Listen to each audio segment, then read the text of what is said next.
Hey everybody, this is Clint Hajar, Math 207, Brandman University. Week 2, hands-on learning activity. This is going to address probability, and we're going to target second graders with it. As an instructor, you can feel free to adjust the curriculum to address any different age group.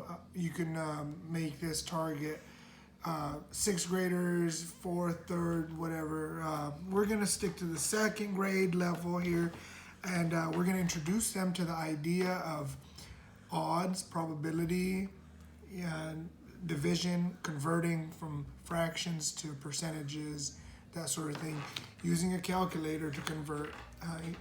Since they probably don't know how to do long division yet.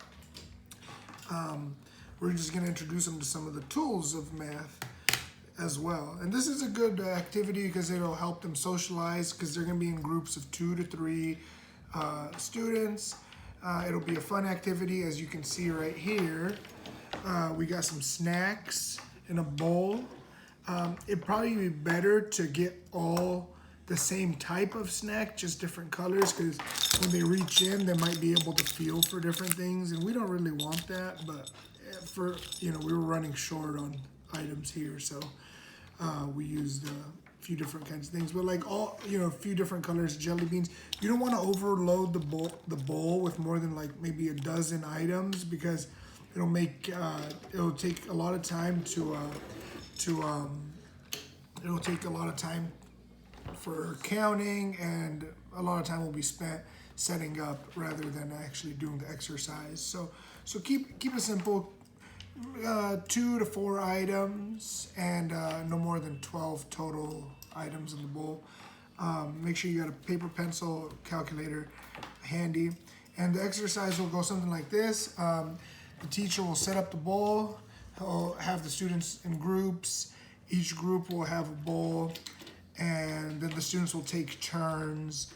One person will close their eyes, so she'll be our helper today, is our assistant, and she's gonna close her eyes, and she's gonna randomly select something from the bowl. Pretzel. Okay, so she got a pretzel.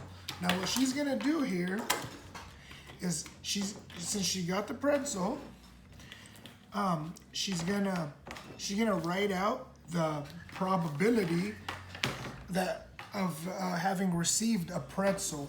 So, what were your chances of receiving a pretzel randomly from the bowl? Well, first, how many pretzels are there total? 3. 3. So let's put a 3.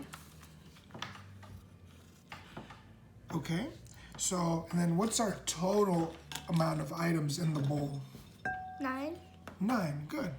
So let's, okay, show us how you write it. And she wrote it like that, which is actually correct. What other way can you write it?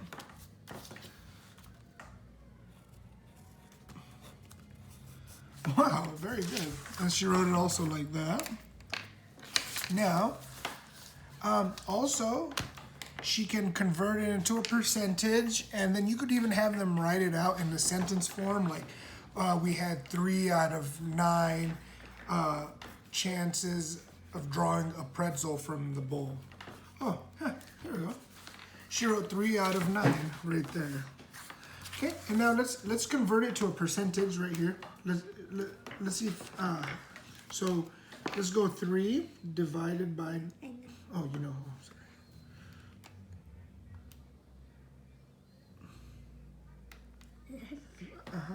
3 divided by 9 equals, the equals is that right there?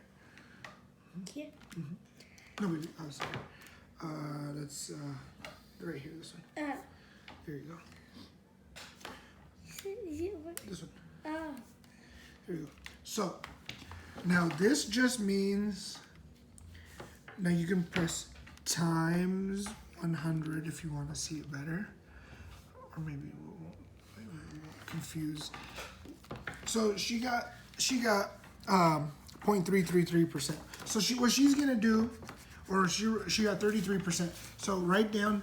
Okay, so you just take these first two numbers. Okay, and you write 33%. So 33, and then put the percent sign. You know what that one looks like? It looks like this. Oh yeah. It's kind of diagonal. Good job. Just like this one on the diagonal. Right, good job. So the odds of receiving a pretzel from this bowl were 3 out of 9. They were also 3 out of 9. They were also 3 out of 9. Or they were 33%. good job. Now she would eat this pretzel. I don't like the peanut butter. Oh, she doesn't like the pretzels. Okay, we'll pretend she ate the pretzel. Okay. Now the odds have changed, and the next person that draws will have a different outcome on their problem.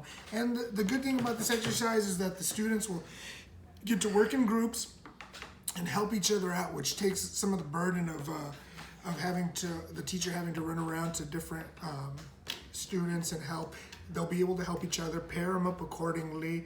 Maybe a really good math student with maybe like a medium and a lower division math student all together. Maybe like groups of 3 like that would work very good. You got a high, a medium, and a lower. This will get them ready for future classes like algebra and maybe statistics and things like that. Also, it gets them ready for division and their next classes. Thank you very much. So this was Clint Hajar again. Thank you to the assistant. And we'll see you guys next week.